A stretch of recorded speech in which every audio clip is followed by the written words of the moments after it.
तो दोस्तों स्वागत है आप लोग का Q&A सत्तम में। दोस्तों आप सीटेट जनवरी की तैयारी कर रहे हैं तो दोस्तों मैं आप लोगों के लिए मोस्ट इम्पॉर्टेंट 30 CDP के क्वेश्चन लेकर आई हूं जिसका आप लोग को टेस्ट देना है। और आप देखिए टेस्ट में आप कितने क्वेश्चन 30 में सही कर पा रहे हैं, आपका कितना स्कोर बन रहा है। तो चलिए दोस्तों देखते हैं। इसमें CDP पेडागोजी दोनों मिक्स है। आपका पेपर आप चाहे सीटेट पेपर 1 की तैयारी कर रहे हो या सीटेट पेपर 2 की, तो सभी के लिए महत्वपूर्ण क्वेश्चन है। तो चलिए दोस्तों, इसके पहले मैं 30 क्वेश्चन अभी तक करा चुका हूं। तो दोस्तों टोटल मैं 500 क्वेश्चन की प्रैक्टिस आप लोग को करवाने वाला हूं, तो काफ़ी अच्छा रहेगा आपके लिए। तो चलिए दोस्तों स्टार्ट करते हैं। क्वेश्चन नंबर पहला क्वेश्चन है, निम्न में से कौन सा कथन रुचि के बारे में सत्य नहीं है। तो अब इनमें से आपको बताना है इनमें से कौन सा कथन आपका रुचि के बारे में सत्य नहीं है। अगर आपको आंसर पता है तो साथ साथ कमेंट करते चलिएगा। तो क्वेश्चन का ऑप्शन पढ़ते हैं, रुचियां जन्मजात और अर्जित दोनों होती हैं। तो ये बिल्कुल नहीं है। तो ये बिल्कुल मतलब सही है।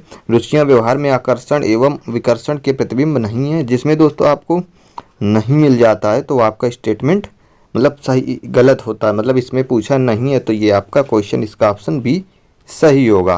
तो इसमें सत्य नहीं पूछा, तो रुचियां व्यवहार में आकर्षण एवं विकर्षण के प्रतिबिंब नहीं होती हैं, ये आपका ऑप्शन सही रहेगा। नेक्स्ट क्वेश्चन देखते हैं दोस्तों। अगर कोई भी क्वेश्चन का आपको आंसर डाउट लगता है तो उसको कमेंट कर दीजिएगा, उसको आंसर सही कर दिया जाएगा। व्यक्तित्व एवं बुद्धि में वंशानुक्रम की, तो इसमें व्यक्तित्व एवं बुद्धि वंशानुक्रम की इसमें से क्या है, तो ये आपका नाम मात्र की भूमिका है। क्या दोस्तों, नाम मात्र की भूमिका व्यक्तित्व एवं जो बुद्धि की है, जो मतलब वंशानुक्रम होता है, मतलब जैसे पापा में कैसी बुद्धि है, मम्मी में कैसी है, तो उसके अकॉर्डिंग ये सिर्फ नाम मात्र की भूमिका होती है।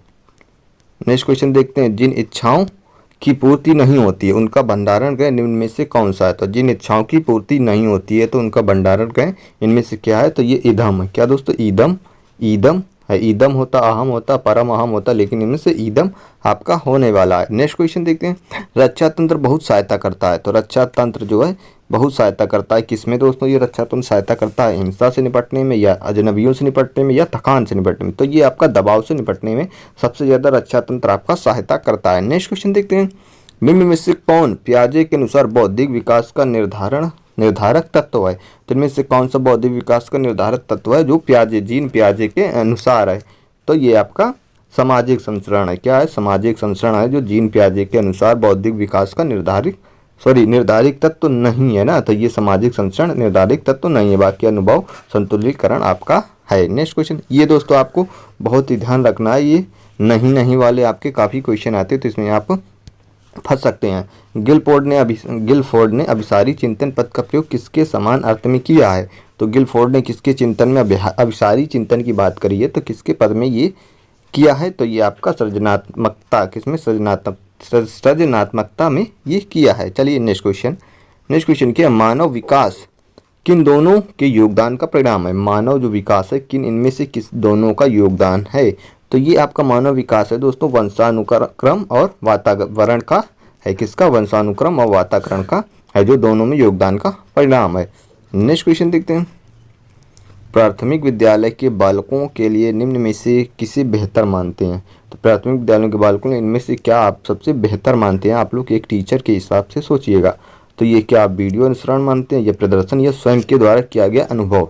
तो ये आप क्या अनुसरण मानते हैं, तो ये आप क्या स्वयं के द्वारा किया गया अनुभव जो है जिसको बेहतर आप मानते हैं प्राथमिक विद्यालय में। नेक्स्ट क्वेश्चन है, विद्यार्थियों के अच्छा मानसिक स्वास्थ्य को बनाए रखने के लिए निम्न में से कौन सा सबसे अधिक महत्वपूर्ण है। तो दोस्तों ये सारे क्वेश्चन आपके प्रीवियस ईयर के हैं, जो प्रीवियस ईयर में अभी तक आपके आए हैं, तो वही सारे क्वेश्चन आपके हैं, उसी की मैं प्रैक्टिस करा रहा हूँ। तो इसका आंसर क्या रहने वाला है, तो ये आपका अध्यापक की भूमिका एवं विद्यालय वातावरण। क्या है दोस्तों, विद्यार्थियों के अच्छा मानसिक स्वास्थ्य बनाए रखने के लिए निम्न में से कौन सा तरीका अधिक महत्वपूर्ण। तो अध्यापक की भूमिका और विद्यालय का वातावरण। विद्यालय का वातावरण जैसा उसी के हिसाब से विद्यार्थी की मानसिक स्थिति सही रहने वाली है। समायोजन से तात्पर्य एवं स्वयं का विभिन्न परिस्थितियों में अनुकूलन करना ताकि संतुष्ट किया जा सके। तो ये ताकि संतुष्ट किया जा सके तो किसको, तो ये आपका किसको, ये आपका आवश्यकताओं को संतुष्ट किया जाके समायोजन से तात्पर्य स्वयं का विभिन्न परिस्थितियों में अनुकूलन करना ताकि संतुष्ट किया जा सके आवश्यकताओं को। नेक्स्ट क्वेश्चन है, 6 से 10 वर्ष की अवस्था में बालक रुचि लेना प्रारंभ करते हैं। तो ये कहाँ से रुचि लेना प्रारंभ करते हैं, तो ये आपका विद्यालय में, कहाँ पे, विद्यालय में रुचि लेना प्रारंभ करते हैं 6 से 10 वर्ष की अवस्था में। नेक्स्ट क्वेश्चन, आपका नेक्स्ट क्वेश्चन है विद्यालय में पर्यावरण शिक्षा से क्या आपका अभिप्राय है। मतलब विद्यालय में अगर पर्यावरण शिक्षा की बात करें तो इससे आपका क्या अभिप्राय है, इसमें आपको टीचर के हिसाब से सोचना है। तो ये आपका पर्यावरण को दूषित होने से बचाया जा सके। क्या दोस्तों, आपको बच्चों को सिखाना है कि पर्यावरण को दूषित होने से बचाना है। नेक्स्ट क्वेश्चन, क्रियात्मक अनुसंधान का उद्देश्य क्या है। तो क्रियात्मक अनुसंधान का उद्देश्य क्या है, तो ये है क्या है आपका, तो ये आपका रहने वाला है नवीन विज्ञान की खोज, ये आपका नहीं है। तो जब आपका एक क्वेश्चन ऑप्शन आपका गलत हो गया तो आपका ये सभी मतलब आपका 2 ऑप्शन आपके कट गए, तो आपको कुछ इस प्रकार से सॉल्व करना है। तो अब इसमें देखते हैं विद्यालय तथा कक्षा की शैक्षिक कार्यप्रणाली में सुधार लाना है। तो बिल्कुल ये सही है आपका ऑप्शन कि विद्यालय तथा कक्षा में शैक्षिक कार्यप्रणाली को सुधार लाना, ये क्रियात्मक अनुसंधान का उद्देश्य है। नेक्स्ट क्वेश्चन देखते हैं। नेक्स्ट क्वेश्चन है यदि स्कूल में पूरे समय तक बच्चों को शिक्षा कार्यक्रमों में पूरी तरह व्यस्त रखा जाए, मतलब शिक्षा कार्यक्रमों में अगर बच्चों को व्यस्त रखा जाए तो आपके ख्याल में कौन सी समस्या पैदा नहीं होगी। मतलब आप अगर टीचर हैं तो किसी मतलब स्कूल में बच्चों को आपको पूरे समय शिक्षा कार्यक्रमों में व्यस्त रखा जाए तो आपके ख्याल में कौन सी समस्या पैदा नहीं होगी। तो ये आपकी गृह कार्य देने की आवश्यकता नहीं पड़ेगी, ये तो बिल्कुल गलत है। छात्रों में पढ़ने की प्रति रुचि कमी आएगी, बिल्कुल गलत। नेक्स्ट देखते हैं अनुशासनहीनता नहीं पैदा होगी, तो ये बिल्कुल आपका सही है। अनुशासनहीनता बच्चों में नहीं आएगी अगर वो शिक्षा कार्यक्रम में पूरी तरह व्यस्त रहेंगे। तो ये आपका ऑप्शन सी सही होने वाला है। छात्रों को स्कूल के बाद ट्यूशन पढ़ने की, तो ये आपका बिल्कुल गलत है, नहीं लगा है। तो ये आपका निगेटिव टर्म आपको इसमें देखना है, सबसे ज़रूरी है निगेटिव टर्म। आप अच्छे से समझना सीख जाएंगे तो मैं उसके टैग वर्ड अभी आपको करा दूंगा निगेटिव वर्ड के। नेक्स्ट क्वेश्चन है शिक्षक का वह गुण जो उसे सामान्य व्यवसायियों से अलग करता है, वह इसकी, तो सामान्य व्यवसायियों से अलग करता है तो शिक्षक का वह कौन सा गुण है। तो शिक्षक का वह गुण है अध्ययनशीलता। क्या है दोस्तों, अध्ययनशीलता। जो शिक्षक बहुत ही अध्ययन करता है तो उसी के चलते वह सबसे गुण है जो सबसे व्यवसायियों से वो अलग है। चलिए नेक्स्ट क्वेश्चन। उस क्वेश्चन है शिक्षा के क्षेत्र में आप उपयुक्त एवं योग्य व्यक्तियों को किस प्रकार प्रेरित करेंगे। तो शिक्षा के क्षेत्र में आप उपयुक्त एवं योग्य जो व्यक्ति हैं उनको आप अगर एक शिक्षक हैं तो आप किस प्रकार प्रेरित करेंगे। तो उनको शोध प्रोत्साहन एवं पुरस्कार देकर। क्या दोस्तों, शोध एवं पुरस्कार देकर आप उनको प्रेरित करेंगे। शिक्षा क्षेत्र में आप उपयुक्त योग्य व्यक्तियों को आप क्या करेंगे, शोध प्रोत्साहन और पुरस्कार देकर उनको आगे प्रोत्साहित करेंगे। नेक्स्ट क्वेश्चन है वर्तमान में किस प्रकार की शिक्षा छात्रों तथा समाज के लिए लाभप्रद है। तो इनमें से किस प्रकार की शिक्षा जो लाभप्रद है, तो ये आपका रोजगार एवं परक व्यवसायिक शिक्षा। कौन सी, रोजगार एवं परक व्यवसायिक शिक्षा जो है छात्रों के लिए लाभप्रद है। नेक्स्ट क्वेश्चन है बच्चों में मौलिक चिंतन की शक्ति है। तो बच्चों में मौलिक चिंतन की शक्ति मतलब विकसित की जा सकती है, स्व अध्ययन से बढ़ती है या जन्मजात होती है। तो इनमें से बच्चों में मौलिक चिंतन की शक्ति है ये आपकी विकसित की जा सकती है या स्व अध्ययन से भी बढ़ती है। मतलब ये आपके ए बी दोनों आपका सही रहने वाला है। इसका ऑप्शन डी सही है। मतलब बच्चों में मौलिक चिंतन विकसित की जा सकती है और स्वयं अध्ययन से वो बढ़ती है, मौलिक चिंतन की पद्धति। नेक्स्ट क्वेश्चन है आपके विचार में चिंतन शक्ति विकसित करने का क्या उपाय है। अगर चिंतन शक्ति विकसित करने का उपाय की बात करें तो आपके विचार में क्या है। तो ये है छात्रों को समस्या समाधान विधि से पढ़ाया जा सके, बिल्कुल सही। छात्रों में स्व अध्ययन की आदत का विकास किया जा सके, बिल्कुल सही। अगर छात्र स्वयं से पढ़ना सीख जाएगा तो वो काफ़ी अच्छा रहेगा। छात्रों को खोज एवं ब्रेन स्ट्रमिंग विधि से पढ़ाया जाए, तो ब्रेन स्ट्रमिंग विधि से पढ़ाया जाए, तो ये आपका सारा सही है। मतलब आपका डी ऑप्शन इसका राइट होने वाला है।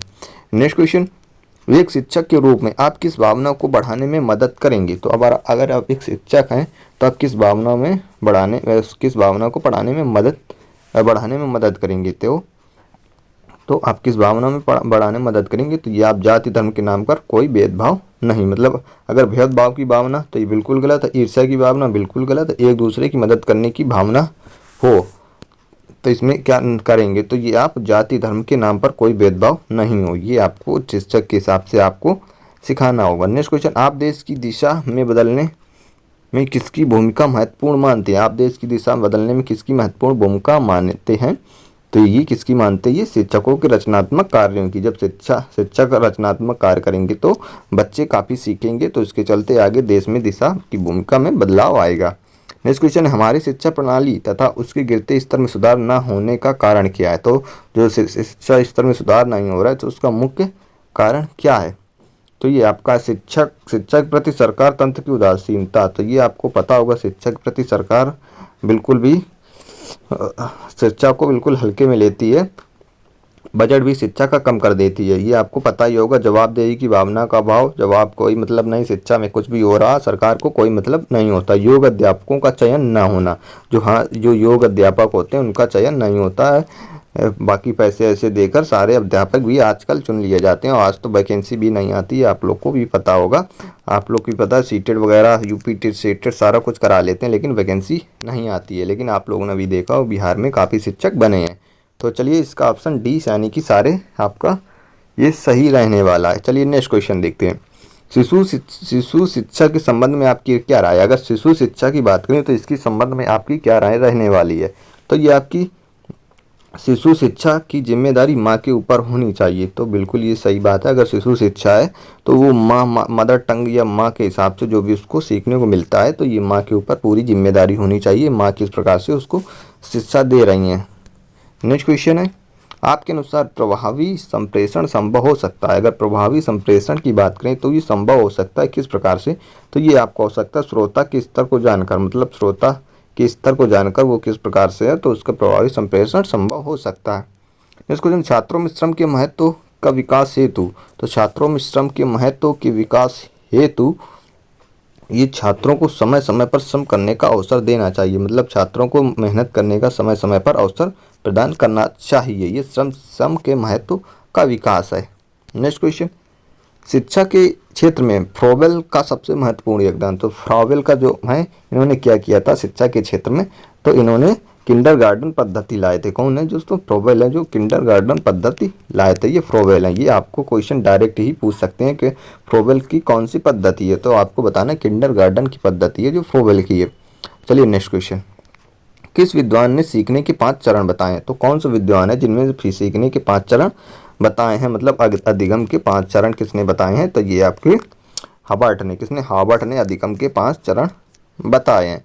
नेक्स्ट क्वेश्चन, आप अपने बच्चों का प्रवेश ऐसी संस्था में करने का प्रयत्न करेंगे जिसमें, मतलब आप अगर एक अध्यापक हैं, सॉरी आप अगर एक अभिभावक हैं तो आप बच्चों को ऐसी संस्था में करने का प्रयत्न करेंगे जिसमें क्या हो।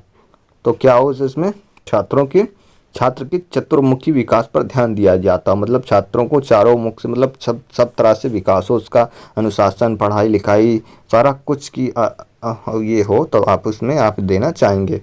कठोर अनुशासन हो, बिल्कुल गलत है। नकल करने पास करने, बिल्कुल गलत है। समृद्ध व्यक्तियों के बीच पढ़ते हैं, बिल्कुल आपका सही रहने वाला। छात्रों के चारों चतुर्मुखी का विकास पर ध्यान देना चाहिए। नेक्स्ट क्वेश्चन है, छात्रों में आपराधिक प्रवृत्ति एवं युवा अपराधिता का प्रमुख कारण है। तो ये प्रमुख कारण है जो आपराधिक प्रवृत्ति और युवा अपराधिता का प्रमुख कारण क्या है।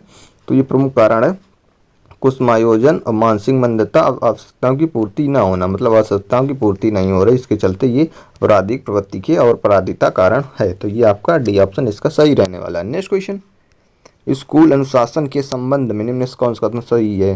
तो स्कूल अनुशासन के संबंध में इनमें से कौन सा कथन आपका सही रहने वाला है। तो इनमें से आपका अनुशासन शिक्षण अधिगम प्रक्रिया का एक अंग है। अनुशासन स्थापित करने के लिए छात्रों को सदैव कड़ा दंड देना चाहिए। ये तो बिल्कुल आपका, बच्चों पे अगर कोई भी दोस्तों बात आ रही है उसमें दंड देने की तो वो आपका ऑप्शन बिल्कुल ही गलत हो जाएगा।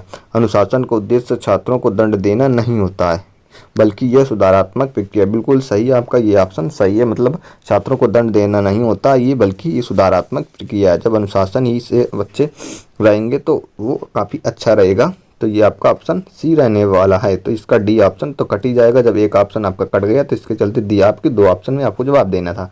तो ये काफ़ी अच्छा रहता है जब आपके ऑप्शन इस प्रकार से होते हैं, तो इसका ऑप्शन सी सही होगा। तो ये आपके दोस्तों 30 क्वेश्चन समाप्त होते हैं। तो आप लोग को कमेंट करके बताना है आप लोगों ने 30 क्वेश्चन में कितने क्वेश्चन सही करे हैं। तो चलिए दोस्तों, वीडियो पसंद आया तो वीडियो अपने दोस्तों के साथ शेयर करें। और दोस्तों आप सिर्फ एक ही मंथ बचा है, तो एक मंथ में आपकी दोस्तों काफ़ी कुछ कराने वाला हूं, तो आप लोग चैनल पर बने रहे, चैनल को सब्सक्राइब कर लिए। मिलते हैं नेक्स्ट वीडियो में। जय हिंद, वंदे मातरम।